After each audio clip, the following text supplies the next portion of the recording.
মুখ্যমন্ত্রী মঙ্গল গ্রহেও যেতে পারেন, আন্টার্কটিকায় যেতে পারেন, মুখ্যমন্ত্রী এভারেস্টে গিয়ে মিটিং করতে পারেন। তাতে পশ্চিমবঙ্গের অবস্থার কোনো পরিবর্তন হবে না, রাজনৈতিক অবস্থার তো নয়।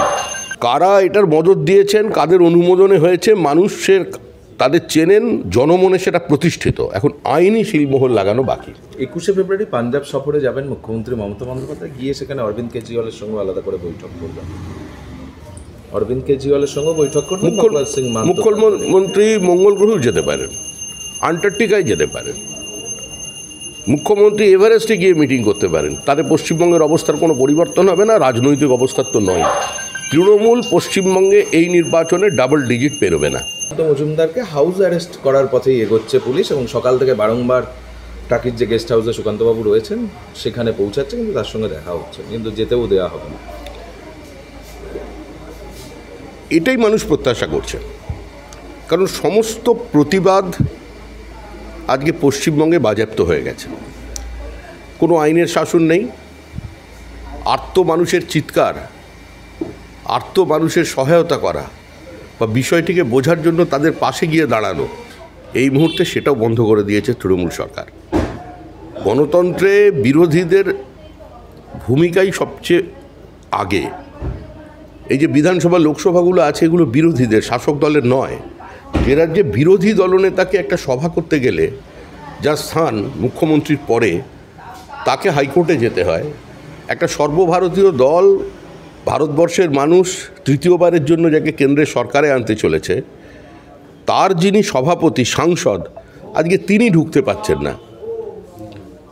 আজকে সন্দেশখালির বিভিন্ন জায়গায় গ্রামগুলোকে ঘিরে ফেলার জন্য, যাতে মানুষ মিডিয়ার কাছে না আসতে পারে, মানুষ প্রকৃত তথ্য বিরোধীদের সামনে বলতে না পারে, আজকে সেখানে 144 ইম্পোজ করে দেওয়া হলো নতুন করে 19টা জায়গায়, সন্দেশখালি ব্লক 2-তে। এর উদ্দেশ্য শুধু বিজেপিকে আটকানো নয়। যত পরিবারের লোকজন ওখানে প্ল্যাকার্ড নিয়ে দাঁড়িয়ে আছে, সবাই তো বিজেপি নয়, তৃণমূল কংগ্রেসের পরিবারের লোকজন, যাদের বাড়িতে এখনও মমতা বন্দ্যোপাধ্যায়ের ছবি জলজল করছে, তৃণমূল কংগ্রেসের নির্বাচিত জনপ্রতিনিধি পঞ্চায়েতে আছে, তারা বিক্ষোভ দেখাচ্ছে।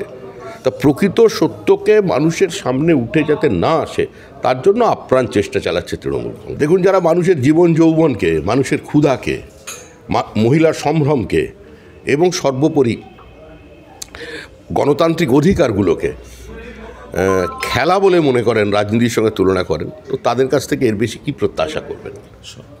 একটা সময় দেখবেন ওই নিজেদের গোলেই ওরা বল ঢোকাচ্ছে।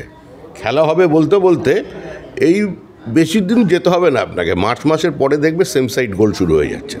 ভেরির যে লিজের টাকা সন্দেশখালিতে তৃণমূল কংগ্রেস প্রতিশ্রুতি দিচ্ছে যে সেখানে যারা টাকা পায়নি তাদের ক্ষতিপূরণ দেওয়া হবে, মানে কত না, কেন ক্ষতিপূরণ দেবে তৃণমূল কংগ্রেস? সরকার কেন ক্ষতিপূরণ দেবে? সরকার তখন মাছের চাষ করেনি। সরকার কোনোভাবেই ওর সঙ্গে ইনভলভ নয়। জমি নেওয়া হচ্ছে কৃষকের থেকে, স্থানীয় ভাষায় বলা হয় খাজনা। বছরে 2 বার লভ্যাংশ দিতে হয়, সেই টাকা তারা দেয়নি। জমির চরিত্র বদল করে দিচ্ছে।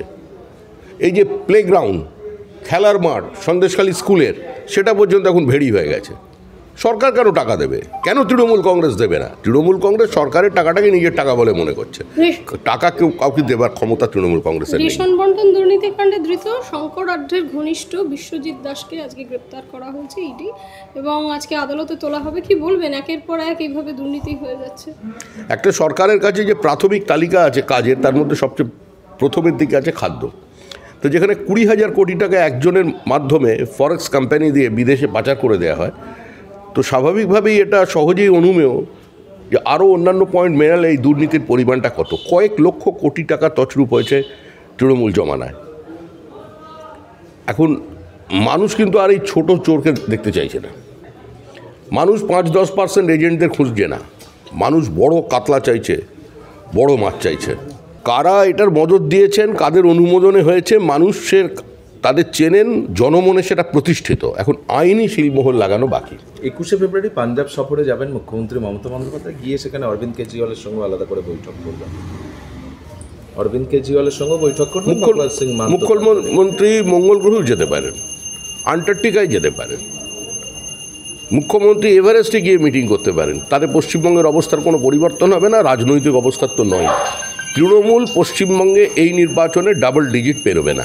মজুমদারকে হাউস অ্যারেস্ট করার পথেই এগোচ্ছে পুলিশ এবং সকাল থেকে বারংবার টাকির যে গেস্ট হাউসে সুকান্তবাবু রয়েছেন সেখানে পৌঁছাচ্ছে, কিন্তু তার সঙ্গে দেখা হচ্ছে, কিন্তু যেতেও দেওয়া হবে না। এটাই মানুষ প্রত্যাশা করছে, কারণ সমস্ত প্রতিবাদ আজকে পশ্চিমবঙ্গে বাজেয়াপ্ত হয়ে গেছে। কোনো আইনের শাসন নেই, আর্ত মানুষের চিৎকার, আর্ত মানুষের সহায়তা করা বা বিষয়টিকে বোঝার জন্য তাদের পাশে গিয়ে দাঁড়ানো, এই মুহূর্তে সেটাও বন্ধ করে দিয়েছে তৃণমূল সরকার। গণতন্ত্রে বিরোধীদের ভূমিকাই সবচেয়ে আগে। এই যে বিধানসভা লোকসভাগুলো আছে, এগুলো বিরোধীদের, শাসক দলের নয়। যে রাজ্যে বিরোধী দলনেতাকে একটা সভা করতে গেলে যার স্থান মুখ্যমন্ত্রীর পরে, তাকে হাইকোর্টে যেতে হয়। একটা সর্বভারতীয় দল, ভারতবর্ষের মানুষ তৃতীয়বারের জন্য যাকে কেন্দ্রের সরকারে আনতে চলেছে, তার যিনি সভাপতি, সাংসদ, আজকে তিনি ঢুকতে পারছেন না। আজকে সন্দেশখালির বিভিন্ন জায়গায় গ্রামগুলোকে ঘিরে ফেলার জন্য, যাতে মানুষ মিডিয়ার কাছে না আসতে পারে, মানুষ প্রকৃত তথ্য বিরোধীদের সামনে বলতে না পারে, আজকে সেখানে 144 ইম্পোজ করে দেওয়া হলো নতুন করে 19টা জায়গায়, সন্দেশখালি ব্লক 2-তে। এর উদ্দেশ্য শুধু বিজেপিকে আটকানো নয়। যত পরিবারের লোকজন ওখানে প্ল্যাকার্ড নিয়ে দাঁড়িয়ে আছে, সবাই তো বিজেপি নয়, তৃণমূল কংগ্রেসের পরিবারের লোকজন, যাদের বাড়িতে এখনও মমতা বন্দ্যোপাধ্যায়ের ছবি জলজল করছে, তৃণমূল কংগ্রেসের নির্বাচিত জনপ্রতিনিধি পঞ্চায়েতে আছে, তারা বিক্ষোভ দেখাচ্ছে। তা প্রকৃত সত্যকে মানুষের সামনে উঠে যাতে না আসে, তার জন্য আপ্রাণ চেষ্টা চালাচ্ছে তৃণমূল। দেখুন, যারা মানুষের জীবন যৌবনকে, মানুষের ক্ষুধাকে, মহিলার সম্ভ্রমকে এবং সর্বোপরি গণতান্ত্রিক অধিকারগুলোকে খেলা বলে মনে করেন, রাজনীতির সঙ্গে তুলনা করেন, তো তাদের কাছ থেকে এর বেশি কি প্রত্যাশা করবেন? একটা সময় দেখবেন ওই নিজেদের গোলেই ওরা বল ঢোকাচ্ছে। খেলা হবে বলতে বলতে এই বেশি দিন যেতে হবে না আপনাকে, মার্চ মাসের পরে দেখবে সেম সাইড গোল শুরু হয়ে যাচ্ছে।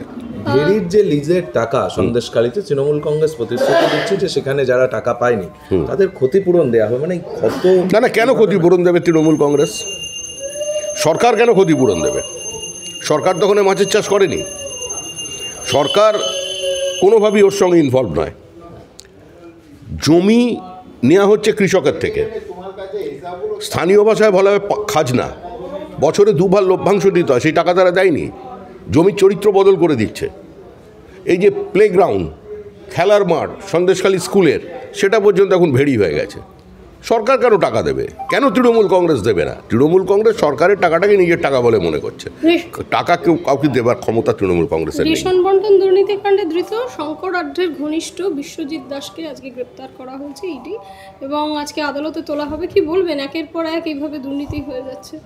একটা সরকারের কাছে যে প্রাথমিক তালিকা আছে কাজের, তার মধ্যে সবচেয়ে প্রথমের দিকে আছে খাদ্য। তো যেখানে 20,000 কোটি টাকা একজনের মাধ্যমে ফরেক্স কোম্পানি দিয়ে বিদেশে পাচার করে দেওয়া হয়, তো স্বাভাবিকভাবেই এটা সহজেই অনুমেয় যে আরও অন্যান্য পয়েন্ট মেলালে এই দুর্নীতির পরিমাণটা কত, কয়েক লক্ষ কোটি টাকা তছরূপ হয়েছে তৃণমূল জমানায়। এখন মানুষ কিন্তু আর এই ছোট চোরকে দেখতে চাইছে না, মানুষ 5-10% এজেন্টদের খুঁজছে না, মানুষ বড় কাতলা চাইছে, বড় মাছ চাইছে।